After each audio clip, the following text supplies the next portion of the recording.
Welcome to SVG-TV News and Sports for Tuesday, February 18th, 2014. I am Jennifer Richardson with the details. Prime Minister Dr. Rav Gansav says no affidavit was needed from anybody in confirming allegations made against former Deputy Consul General in New York, Edson Augustus.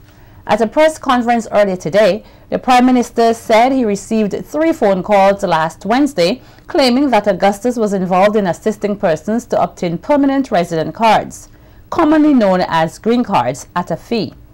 The PM says, acting on the allegations, he contacted the Consul General and from their conversation, he concluded that Augustus's actions were insupportable.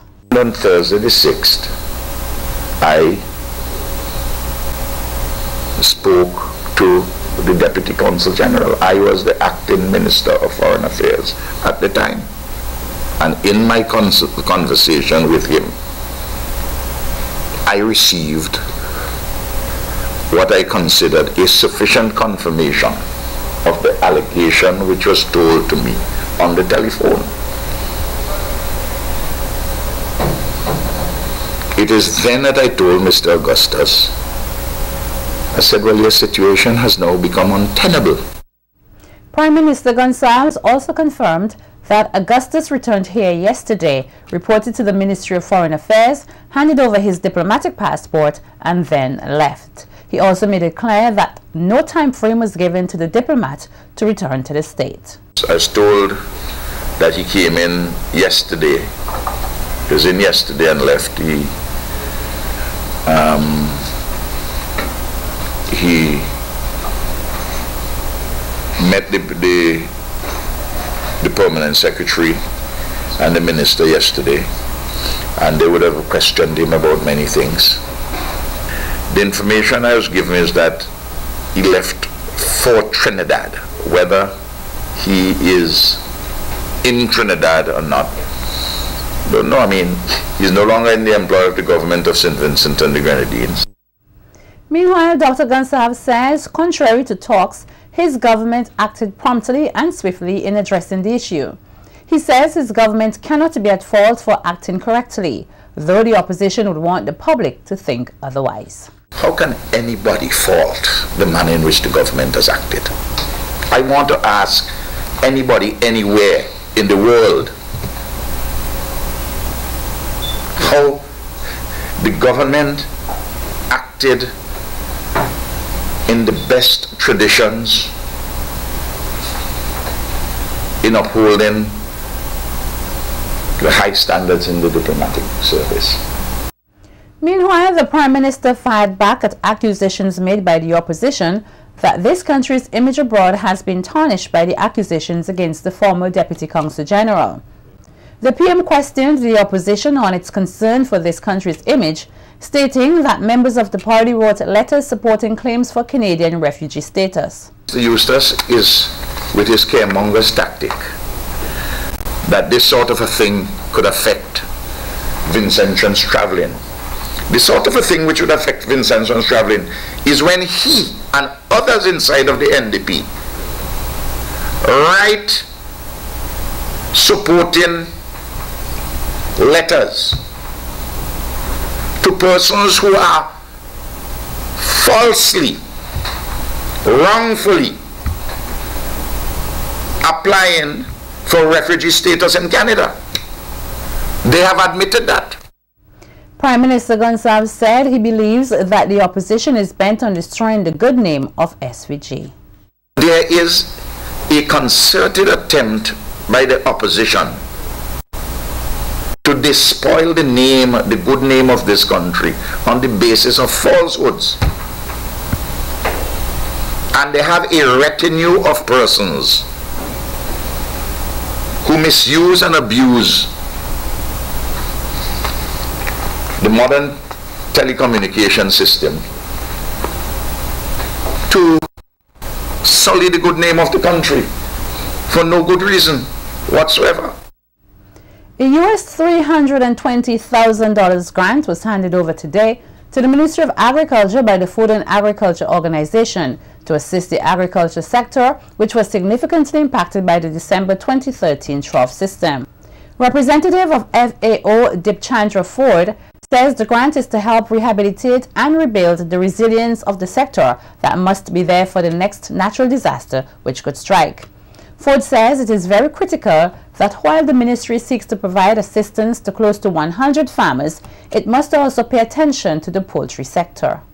The pig sector, that we're also very importantly focusing on the forested areas of the country. We recognize the need to clean and clear riverbeds that contributed immensely to the damages that took place.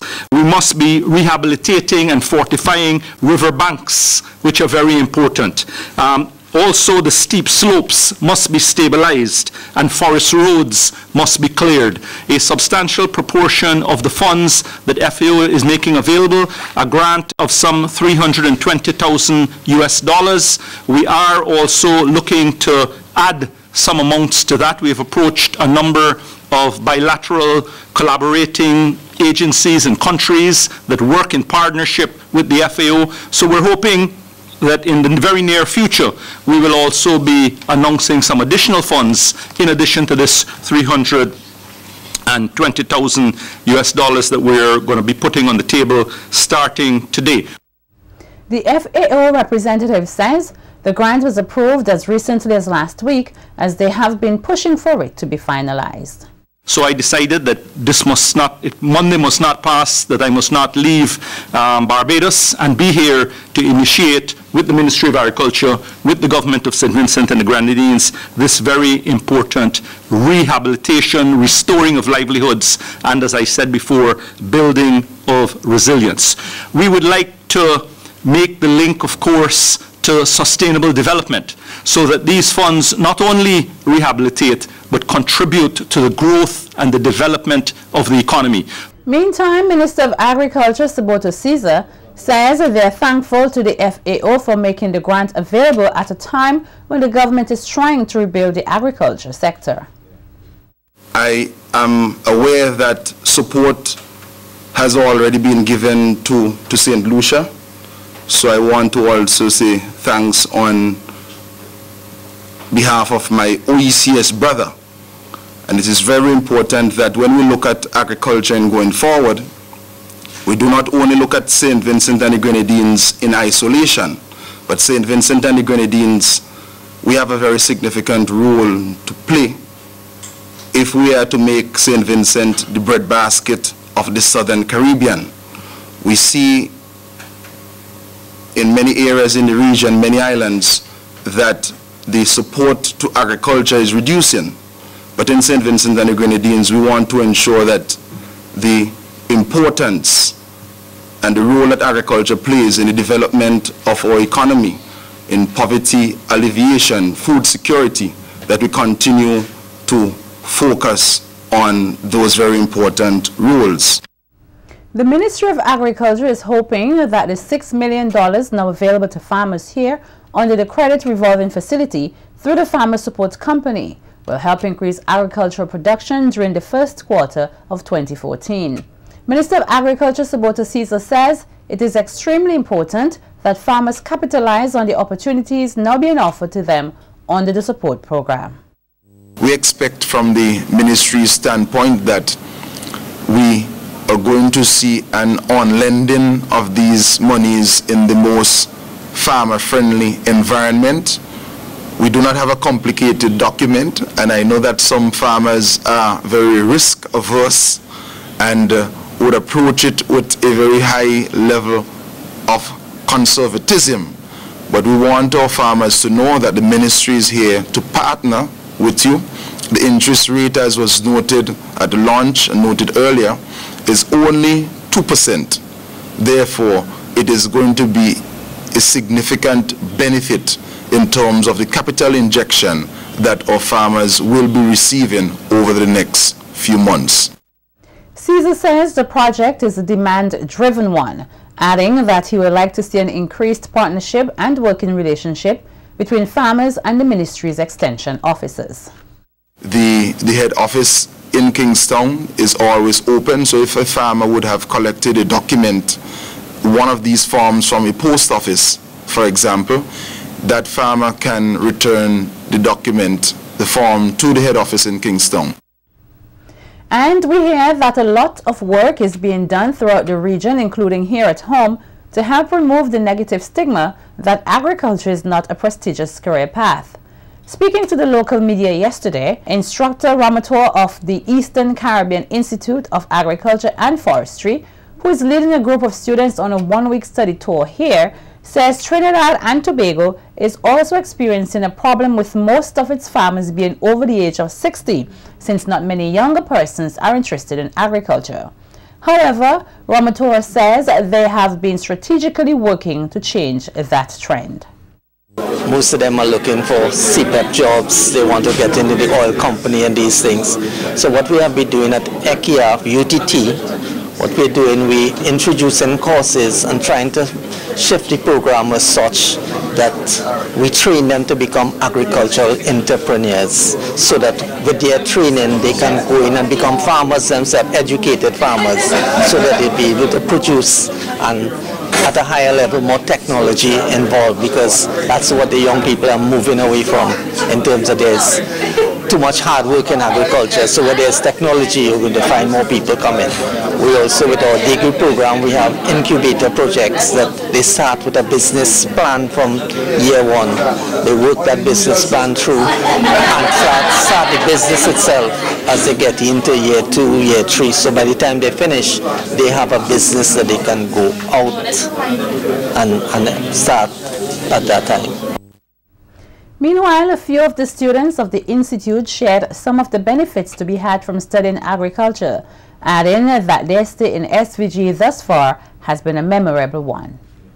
Agri has always been a fascinating dream of mine to go into agriculture, how things are produced, being able to produce for myself instead of having to go buy, have land available, just needed the right guidance, and I found that at ECIA. Okay, so what are you going to do after you complete? After completing the program, I will further it to a BSc in food tech or food science, and then hopefully go on to own my own farm with the right training and management.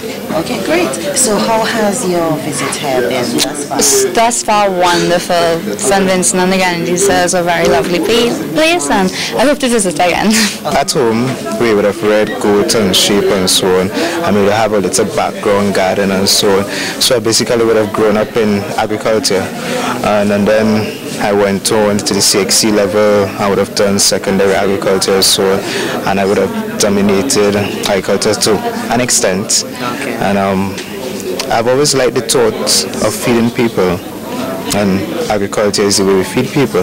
So that basically would have been a reason, or some of the reasons that I would have decided to head into agriculture. Many Vincentians were awakened this morning by tremors from an earthquake. The National Emergency Management Organization, NEMO, says, according to information received from the Seismic Research Center, the SRC, University of the West Indies, St. Augustine, Trinidad, and the Supreme Monitoring Unit, at 5:27 a.m., an earthquake of magnitude 6.5 occurred east of Martinique. The earthquake was reported as felt in St. Vincent and the Grenadines, St. Lucia, Dominica, Barbados, and Trinidad. NEMO says the preliminary information received states that the event was located at 14.78 degrees north and 59.03 degrees west, with a depth of 40 kilometers, with no damage reported. Still to come, government taking a final step to correct situation affecting former Gibson Corner residents. More stories on the local scene when SVG-TV News continues. Stay with us.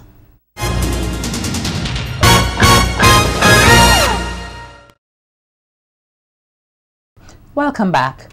Former residents of Gibson Corner who were affected by a massive landslide in the late 1990s and were relocated to Pembrook will soon have proper road access to that community. Yesterday, a contract was signed between the government of St. Vincent and the Grenadines through the Ministry of Housing and Willow Construction, the company that won the bid to carry out the work on the project. Housing Minister Montgomery Daniel says the project will see the construction of a major road in the Pembrook area to better give access to the residents there, particularly those who have been relocated from Gibson Corner. Today we are signing the contract that will provide some 2,280 feet by 16 feet road.